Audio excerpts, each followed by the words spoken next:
İnanılmaz bir şey arkadaşlar, anlatılmaz. Şurası çok güzel ha. Aynen. Gel şelalesindeyiz arkadaşlar, Emre ile birlikte.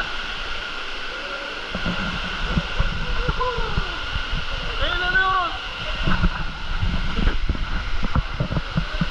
Gördüğünüz gibi ormanın içindeyiz.